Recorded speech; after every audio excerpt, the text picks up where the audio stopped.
ومين اللي قال الحلويات ممنوعة في الدايت؟ في فيديو النهاردة هعلمك ازاي تعملي اسهل واسرع كيكة شوكولاتة صحية بحجم عائلي تكفي لأسرة كاملة، سعراتها قليلة جدا، تاكلي قطعة تستمتعي بطعمها اللذيذ وهشاشتها، وفي نفس الوقت تحسسك بالشبع لساعات طويلة لانها عالية بالالياف. نجاح الكيك معاكي مضمون ومن اول تجربة. اهم حاجة تتابعي خطوات تحضيرها بالتفصيل. لو نقطة ضعفك في الدايت هي الحلويات، جربوا وصفة النهاردة واحكموا انتوا بنفسكم احساس الشبع اللي هتحسي بيه من قطعة واحدة بس منها. مقادير الكيك بتاعي النهارده، اول حاجه معايا ربع كوبايه من جوز الهند المبشور. ربع كوبايه دي يعني بالجرامات تقريبا 35 جرام. معايا 3 معالق كبيره من زيت جوز الهند. لو مش متوفر عندك ممكن تستخدمي زبده، سيحيها وخدي منها برضو 3 معالق كبيره، بس الزبده تكون طبيعيه علشان يعني تكون صحيه اكتر. معايا كمان بيضتين طلعتهم قبل ما نشتغل مع بعض في الوصفه من التلاجة علشان يكونوا واخدين خلاص درجه حراره الجو. معايا كمان كوبايه وربع من دقيق الشوفان، وبالجرامات فهم تقريبا 120 جرام. طبعا بدائل لدقيق الشوفان في الوصفه، ينفع دقيق شعير، ينفع دقيق حبه كامله، ينفع كمان دقيق ذره، مفيش مشكله. اهم حاجه تظبطي قوام العجينه. هحتاج كمان كاكاو خام، انا معايا معلقه كبيره لان الكاكاو اللي معايا لونه غامق. هحتاج كمان لبيكنج باودر اللي هو الماده الرافعه حوالي معلقه كبيره. واخيرا التحليه، تقدري تستخدمي في التحليه اي حاجه انت عايزاها. انا هستخدم سكر دايت، هستخدم نوكال اللي هو المصري، وبالكميه بقى اللي انتوا عايزينها. طيب بديل لسكر نوكال ممكن تستخدمي مثلا عسل، حوالي مثلا ربع كوبايه، او دبس تمر. ممكن كمان لو متوفر عندك سكر جوز الهند او سكر التمر تستخدمي برضو من ربع كوبايه لنص كوبايه على حسب درجه السكر بتحبيها ازاي. بس كده، هي دي معايا كل المقادير اللي انا محتاجاها. وفي النهايه لو حسيت طبعا ان الكيك محتاج معايا لسائل هبتدي استخدم ميه او حليب. في طبق كده هبدا انزل بالبيضتين. في بيض في الوصفه فلازم هنستخدم نكهه. انا هضيف فانيليا بالشكل ده، انا بستخدم الفانيليا الخام اللي هي بتكون في علب بالشكل ده.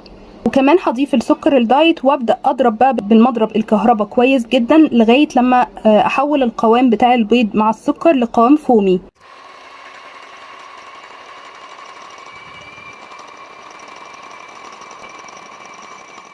شايفين القوام بقى عامل ازاي؟ يعني واضح جدا قد ايه دخل كميه هواء محترمه من خلال ضرب البيض مع السكر. دلوقتي هبدأ انزل بالمادة الدهنية ايا كانت زيت او زبدة. هنزل بالثلاث معالق كده من الزيت. انا مستخدمة زيت جوز الهند لان هو افضل زيت صحي ممكن نستخدمه، في نفس الوقت هيقوي جدا طعم جوز الهند في الوصفة. وبرده هديها ضربة كده في السريع بالمضرب برده الكهرباء.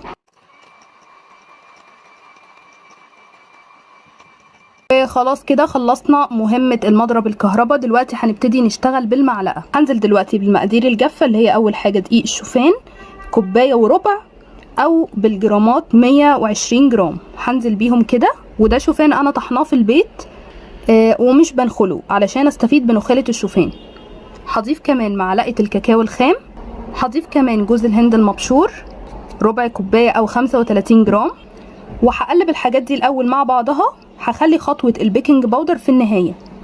اقلب بس بالراحة جدا من تحت لفوق علشان كمية الهواء اللي دخلت في الخليط البيض مش عايزاها تهبط. هي دي معانا اساس نجاح اصلا الوصفة، وتطلع معانا كيكة هشة واسفنجية. من دلوقتي عايزة اقول لكم ريحة جوز الهند خطيرة خطيرة من قبل ما الكيك يستوي. شايفين انا بقلب كده من تحت لفوق بالطريقة دي. وانا بقلب طبعا قوام العجينة هنلاقيه بيتقل معانا لان ده طبيعي جدا، بنتعامل مع شوفان في الوصفة فده طبيعي جدا لانه بيمتص من السوائل اللي موجودة في الوصفة. فهبدأ دلوقتي انزل بالمية، مية من الحنفية عادية، ومعايا كوباية مية من نفس الكوباية اللي استخدمتها في معيار الدقيق. هقول لكم في النهاية هحتاج قد ايه بالظبط من المية. طيب وانا بقلب بقى كده هبدأ دلوقتي انزل بالبيكنج باودر. هستخدم من البيكنج باودر معلقة كبيرة بس مش هرمية. وكمان هضيف على طرف معلقة الشاي بالشكل ده ربع معلقة صغيرة من بيكربونات الصوديوم. كمان هضيف معلقة كبيرة من الخل علشان التفاعل ده كده يحصل. وطبعا لان الخل من الحاجات اللي بتساعد جدا الكيك ان هو يطلع معانا برضو هش في النهاية. وهستمر في التقليب بالراحة جدا لغاية لما اخلط كل كمية الدقيق والبيكنج باودر والبيكربونات كله يختلط مع بعضه وتبقى عجينة كده ناعمة وانسيابية وجميلة. مع الاستمرار كده في اضافة المية شوية بشوية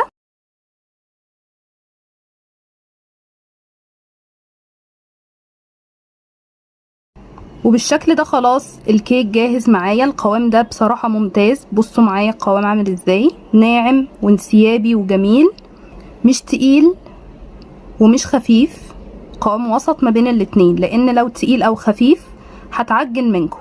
احتجت بالظبط ربع كوباية مية. ودي معايا الصينية اللي انا هستخدمها لتسوية الكيك، مقاس 22. دي كده مناسبة جدا لكمية الكيك بتاعتنا عشان تاخد راحتها كاملة في التسوية.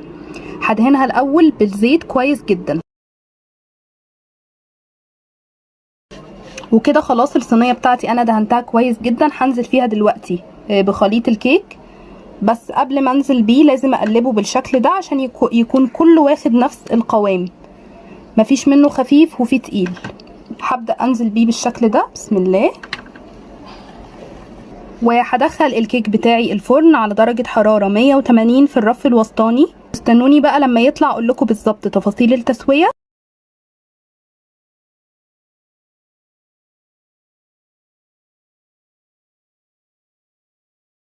وده كده معايا بيكون شكل الكيك بعد خلاص ما استوى وطلعته من الفرن. قعد معايا في التسوية حوالي ربع ساعة. وطبعا زي ما انتم شايفين كده انا اختبرته بالخلة من الاماكن اللي في النص علشان اتأكد ان هو استوى. طلعت معايا الخلة نظيفة وزي الفل. يلا بينا بقى هقلبها كده واطلعها من القالب، بسم الله. بصوا طرية ازاي، خطيرة بجد خطيرة. سيحت شوكولاتة دارك بالشكل ده في الميكروويف او على حمام مائي. هبدأ انزل بالشوكولاتة كده على الكيك واوزعها. طبعا دي خطوة للتزيين، لو مش حابة تعمليها خالص بلاش. وبجوز الهند كده من فوق الوش هنزل بس على الطرف بتاعها بالشكل ده للتزيين يعني. يلا بينا بقى نقطع كده قطعة مع بعض، بسم الله. واو بجد وانا بقطعها كده الكيك اسفنجي جدا يعني، خفيفة قوي. شايفين الكيك عامل ازاي من جوه، ما شاء الله خطير. بصوا ولا غلطة فيها يعني، كشكل وريحة واكيد الطعم كمان من قبل ما ادوق خطيرة، شكلها خطير بجد. بالنسبة للسعرات الحرارية في قطعة الكيك الواحدة، انا بالنسبة لي قسمتها على حوالي 8 قطع. القطعة الواحدة هيوصل سعراتها 145 سعر حراري. سعرات حلوة جدا، نقدر ناكل القطعة ونستمتع بكل قطمة فيها جنب اي مشروب في وجبة السناك. مستنياكم كالعادة تجربوا الوصفة وترجعوا تقولوا لي رأيكم في الكومنتات. رأيكم بيهمني جدا وبيشجعني اقدم لكم وصفات احلى واحلى. واشوفكم مع فيديو جديد، مع الف سلامة.